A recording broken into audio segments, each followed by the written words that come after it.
Fala galerinha, tiozinho na gringa aqui, Daniel com vocês.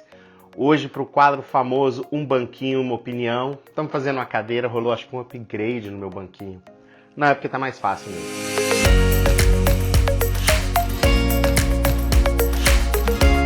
Mas hoje, sem sombra de dúvida, acho que é um dos temas mais polêmicos, um tema que tá rolando pra todo lado na atualidade. Hoje nós vamos gerar haters gonna hate. Nós vamos falar de liberdade de expressão versus censura. Então, se você quer escutar um pouquinho, algumas vozes a respeito desse tema e entender que você não passa de um grande censurador, um inquisidor medieval terrível, continua aqui no nosso canal. Se você acha que a vida é bela e tudo deve ser dito a seu bel prazer, também continue nesse canal, porque nós vamos falar das duas coisas, ok? Então, hoje nós vamos falar de liberdade de expressão versus censura. Bom, para começar, eu vou já tentar bater de frente, como sempre, vocês sabem que nosso objetivo é ser crítico, gerar pensamento crítico, ser o mais do contra possível, o famoso advogado do diabo, para realmente fazer as pessoas refletirem, pensarem e sair da bolha de informação. Geralmente você entra numa bolha de informação e você acredita numa verdade absoluta, coisa que não existe. A única verdade absoluta que eu te garanto é que um dia você vai morrer, o resto é tudo relativo. E a partir daí você começa a criar uma casca para escutar tudo que é diferente. Aqui a gente tenta quebrar essa casca, tenta não usar rótulo direita, esquerda, tenta não usar verdades absolutas, como eu acabei de falar, e realmente pensar um pouquinho o contexto além da caixa. A primeira coisa que a gente costuma falar muito, toda vez que alguém entra na discussão de liberdade de expressão, é entender de onde que vem a liberdade de expressão.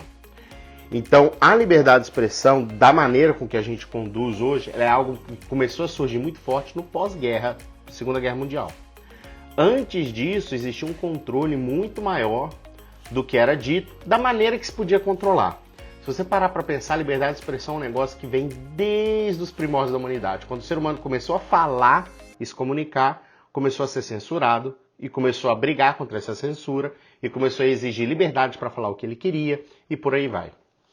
Então, a gente vai fazer um pouquinho essa reflexão, mas a maneira com que a gente vê hoje, a parte legalizada e tudo mais, ela começa a tomar uma proporção muito maior depois da Segunda Guerra Mundial. Por quê? O que aconteceu na Segunda Guerra Mundial, que mudou muito a maneira com que a sociedade está encarando liberdade de expressão, foi o crescimento do nazismo através da propaganda do Goebbels. Então o Goebbels tinha uma frase famosa, que eu até não sei se é dele, mas uma frase que ficou muito famosa no período. Ele era o ministro da propaganda nazista, né? Braço direito do Hitler. Que uma mentira dita 100 vezes se torna uma verdade. Em época de fake news, acho que essa frase nunca ficou tão atual, né? Mas, na verdade, isso desde que o mundo é mundo. Se você ler o livro do Harari, o Sapiens, você vai ver que a fofoca é algo extremamente importante na evolução humana. Extremamente importante na sociedade. Seja pro bem, seja pro mal. E a liberdade de você poder ou não fazer uma fofoca sempre foi algo que foi discutido. Hoje tem termos bonitos para isso, como calúnia, difamação, injúria, censura, mas sempre foi um debate muito grande na sociedade. Até onde você pode falar, até onde você não pode falar. Isso na Segunda Guerra Mundial foi muito utilizado, a propaganda nazista, a raça superior, acabou levando uma nação inteira, nação alemã, a acreditar que eram superiores e cometer genocídio do povo judaico, conhecido como Holocausto. Em 1945, surge um cara, um tal de Karl Popper, o Popper, e ele, Popper em inglês, que estranho, mas ok, Popper. E esse cara cria, ele tem um livro feito em 1945, guerra acabando, e ele cria o que a gente chama hoje de paradoxo da tolerância. Ele fala que um mundo onde é totalmente tolerante, você fala, ai que mundo lindo, um mundo totalmente tolerante, ele acaba com a própria tolerância. Por quê? Ele fala que no mundo que tolera tudo, tolera, por exemplo, o nazismo. A partir do momento que o nazismo chega ao poder, o nazismo vai lá e censura as ideias diferentes dele. Então, não tolera, a intolerância nazista acaba com a tolerância desse mundo da tolerância perfeita. Infelizmente, isso seria lindo, mas só funciona no videogame, só funciona na teoria, só funciona na utopia. Por quê? Porque você não consegue criar uma regra clara, e aqui eu vou começar a jogar os desafios, criar uma regra clara para falar o que é tolerável e o que não é tolerável. Então, por exemplo, se você for hoje para a grande massa da maioria e falar o nazismo é tolerável, aí todo mundo vai falar assim, não, nazismo é intolerável, nós não podemos tolerar mais o nazismo. Ah, e a maioria concorda. Então tá fácil, Daniel, tá vendo? O paradoxo de Popper é tranquilo. Pô. Nazismo, não vamos tolerar. Twitter, vamos banir discursos nazistas. Você não pode tatuar a suástica. Tá bom, filho, pro nazismo é fácil. E pro vegetarianismo? Vamos tolerar ou não vamos tolerar o vegetarianismo? Vamos tolerar ou não vamos tolerar a religião católica? Vamos tolerar ou não vamos tolerar religiões não católicas? Nossa, Daniel, que ridículo, que comparação é essa que você está fazendo? A tolerância não é absoluta. A tolerância é relativa, ela depende do lugar, ela depende do tempo e ela depende da pessoa. Existem alguns grupos aqui nos Estados Unidos, se você perguntar se o nazismo é tolerável ou não, ele vai falar não só é tolerável, como é o único caminho. Esse cara democraticamente pode ascender ao poder e começar a mudar isso. Não, peraí, mas é diferente. Na Igreja Católica, por exemplo, se você voltar ao longo da história, ser católico era proibido em Roma. Quantos e quantos católicos foram ser comidos pelos leões, tem as histórias famosas, para judeus sempre foram perseguidos porque não era tolerável uma religião diferente. Na Idade Média era o contrário, não era tolerável não ser católico. Quantas mulheres foram queimadas como bruxa? Então você utilizar essa armadilha ou ferramenta constitucional, democrática, pode botar o nome bonito que você quiser, para falar o que é certo e o que é errado, só deu merda na sociedade. Você determinar isso é certo e isso é errado de uma maneira constitucional, só deu merda na sociedade. Não funcionou em nenhuma civilização. Muito parecido com o comunismo. E aí vai ter muita gente que vai falar assim, mas é lindo. No papel é lindo, funciona. O comunismo também, no papel é lindo. Na prática só gerou morte, miséria, fome, massacre. É isso. Então eu costumo falar, o Churchill fala isso, né? A democracia é muito imperfeita, cheia de defeitos, mas do que tem é o que é melhor. O capitalismo é igual, cheio de defeitos, uma porcaria, mas dos que está tendo é o melhor. Liberdade de expressão, cheio de riscos, mas do que está tendo é o melhor. Qualquer tentativa de censura que foi feita. Ah, Daniel, você está falando que deixa o cara tatuar a suástica? É exatamente isso que eu estou falando. Deixa o cara tatuar o que ele quiser na testa dele. Deixa o cara escrever o que ele quiser no Twitter dele. Porque no dia que a gente precisar descobrir quem que o cara é, tá lá. Se você for olhar o que eles faziam com os judeus na Segunda Guerra Mundial, os nazistas, eles obrigavam todos os judeus a andarem com uma roupa que tinha uma estrela, a estrela de Davi. E eles tatuavam o número em todos os judeus. Então era muito fácil saber quem era judeu. Hoje o Twitter ajuda uma beleza saber quem que é racista, quem que é homofóbico, quem que é o que quer que seja. Porque o cara vai lá no Twitter e escreve o que quiser. A partir do momento que você começa a tolir isso, o cara vai para a Deep Web. Você acha que ideia você consegue confinar? Não se confia em ideia. Isso é outra coisa que a gente aprendeu na humanidade, ideias não conseguem ficar presas. Sejam ideias do bem, sejam ideias do mal. Seja como derrubar um apartheid na África do Sul, seja como liberar a Índia dos ingleses, seja o nazismo. Ideias não conseguem ser reprimidas. O Twitter é um bando de moleque que acha que sabe mais que todo mundo. Tá se ferrando. Tá se ferrando. E vai se ferrar mais, pode anotar. Porque ideia não tem como reprimir. É muito melhor deixar as ideias fluírem, descobrir quem é quem e não deixar que as ações ocorram. Vocês viram a diferença da primeira invasão no Capitólio e da segunda? Não, mas não teve segunda, exatamente, não teve segunda. Por quê? Porque as forças de inteligência já estavam preparadas. Agora, a partir do momento que você começa a tolir a informação ela começa a fluir por caminhos que você não vê. Eu acho incrível a galera usar o discurso de vamos proibir esse discurso de ódio no Twitter, mas vamos liberar as drogas. Por quê? Porque não tem como controlar as drogas vão fluir de qualquer forma. As ideias são as mesmas, é a mesma variável, Então, quando você cria um mecanismo em que alguém, o paladino da justiça, vai proibir o que é mal, o paladino da justiça é uma pessoa. No fim do dia é uma pessoa. É um juiz, seja de primeira vara, seja do Supremo. Se a gente for pegar, então, vamos falar de democracia. A galera adora democracia, ótimo, então tá bom. Quem ganhou a última eleição no Brasil? Bolsonaro. Então, nada mais justo do que o Bolsonaro decidir o que é certo e o que é errado. O que vocês acham dessa minha ideia? Tem metade do Brasil tá achando ótimo isso, metade do Brasil acha um absurdo. Foi eleito democraticamente. Como é que a gente vai criar um mecanismo, um fio de balança, para falar o que é tolerável e o que é intolerável? No fim do dia vai cair para uma pessoa. Essa pessoa, vamos dizer que foi eleita democraticamente pela maioria.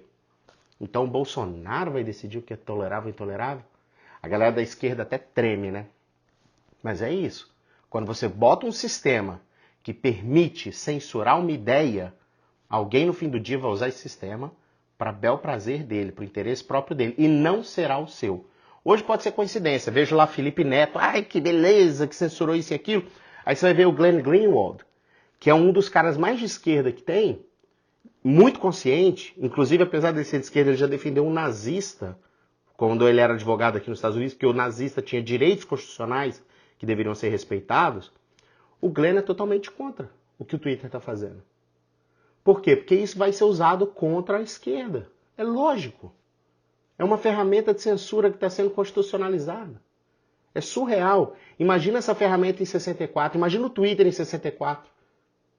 O que os militares não iam fazer com isso? Mas não, vocês estão achando que é bonito porque agora está batendo no Trump, está batendo no Bolsonaro. Amanhã vai bater na esquerda, já está batendo. Já está batendo. Então, achar que você vai conseguir criar uma regra que determina quem é bom e quem é mal, quem é certo e quem é errado, só deu merda na história da humanidade. Sempre. E vai continuar dando. Parece que a gente não aprende. Mas vamos falar, não, Daniel, mas você está sendo muito radical. Tá bom. Então vamos escolher outra pessoa. É o Papa que vai falar o que está certo e o que está errado? É o cara do STF que vai falar que... Alguém tem que falar o que está certo e o que está errado. Existe alguém hoje lá dentro do Twitter que fala isso está certo, isso está errado. Quando o Trump falou de fraude em eleições, o Twitter censurou. Quando o Maduro falou de fraudes em eleições, o Twitter não censurou. Quando o Bolsonaro falou de cloroquina, o Twitter censurou. Ontem o Maduro postou lá uma fórmula milagrosa, um soro que a Venezuela inventou para curar a Covid. O Twitter não censurou.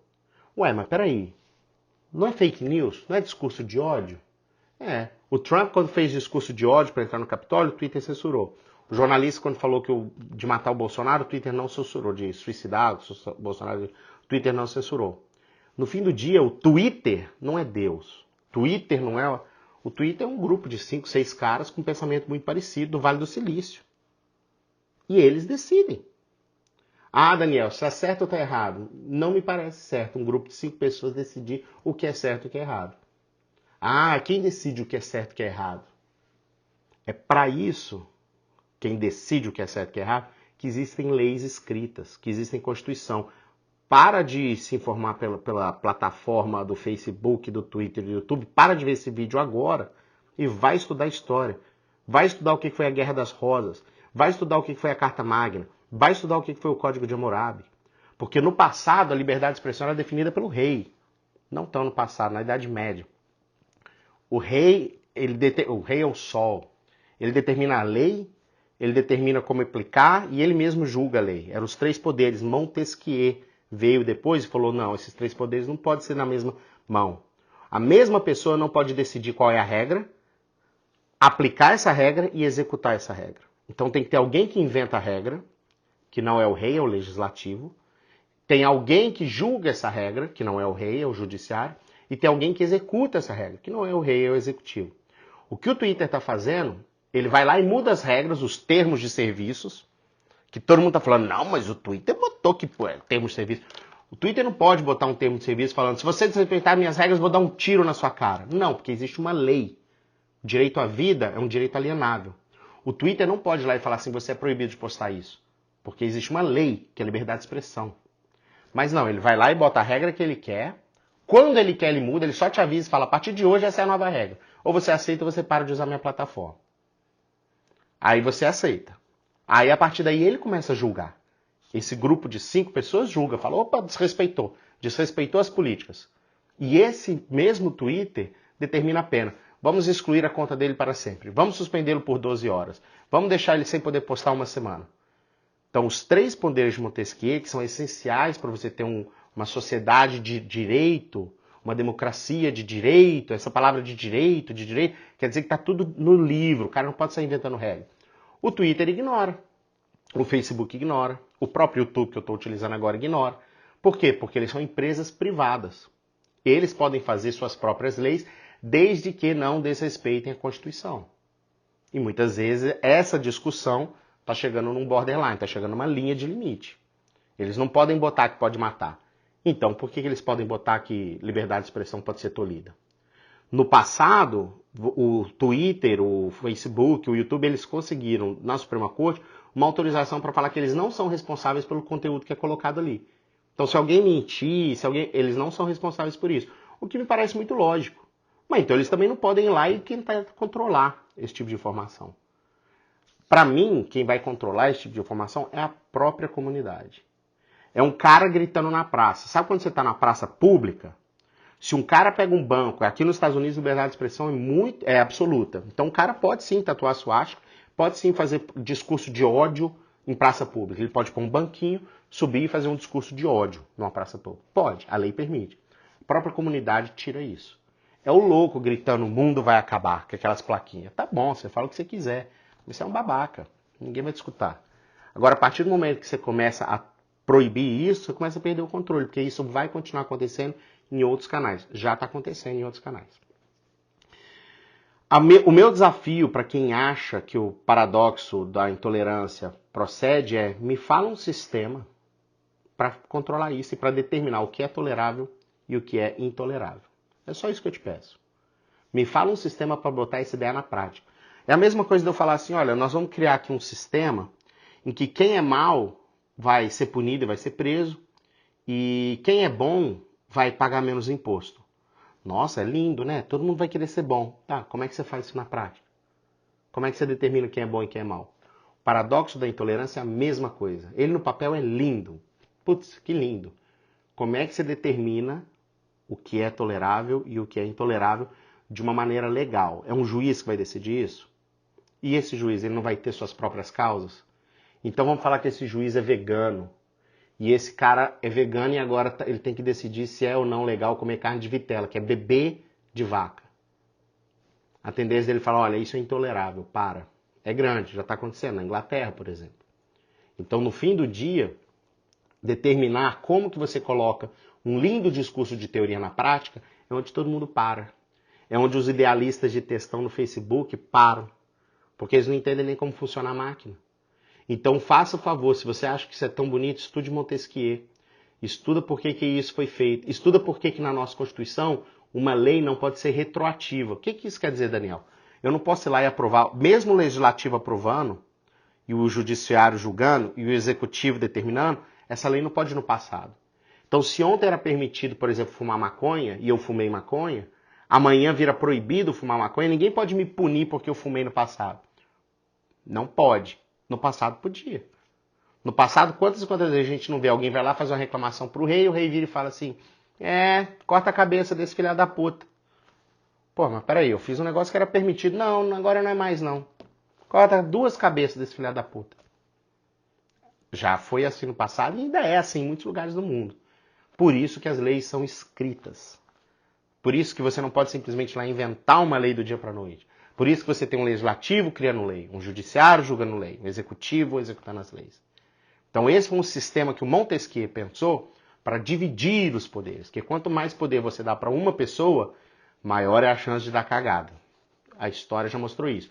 E hoje o que acontece? O Twitter é um monopólio praticamente. O Facebook é um monopólio praticamente. O YouTube é um monopólio praticamente. Então esses caras estão tendo um poder de mídia tão grande que o governo está precisando regular. Porque eles estão criando leis supranacionais, estão criando leis que vão além da Constituição. E isso não é bom para ninguém. Pessoal, eu acho que era isso que eu queria falar com vocês. Acho que esses pensamentos que eu gostaria de deixar para vocês. Pensa, por exemplo, que já teve uma época em que o comunismo foi censurado, o nazismo foi censurado, mas o feminismo foi censurado. O racismo era não só aceito como incentivado. Então essa ideia de tentar controlar as ideias da sociedade nunca funcionou e nunca vai funcionar. Simples assim. E fica o desafio de quem quiser sugerir um sistema sociopolítico para aplicar o paradoxo da intolerância. Beleza? Muito bem. Pessoal, para terminar, eu queria deixar só duas reflexões. Então, a primeira é essa: como que a gente realmente criaria um sistema para aplicar o paradoxo da intolerância. E o segundo é que em qualquer momento, se a gente olhar, vamos olhar a história mais recente, que o pessoal tá mais habituado. Compara as nações com grande liberdade de expressão com as nações que tolhiam a liberdade de expressão. Geralmente, tolir a liberdade de expressão é o primeiro passo para tolir a liberdade como um todo. O nazismo, o comunismo, o fascismo foram os sistemas que mais toliram a liberdade de expressão. Não me parece um bom caminho seguir por aí. Acho que as plataformas vão ter sim que tomar passos importantes e serem justas, mesmo que elas queiram proibir algum tipo de discurso, e até aí tudo bem, porque são plataformas privadas, elas têm que aplicar isso de uma maneira justa, isonômica, ou seja, independente da minha convicção, eu vou jogar da mesma forma e clara para a sociedade. Quem nunca tomou um ban sem saber por quê? Então fica aqui a minha reflexão, espero que vocês tenham gostado e até semana que vem com o nosso banquinho, nossa opinião, se continuarem me deixando falar.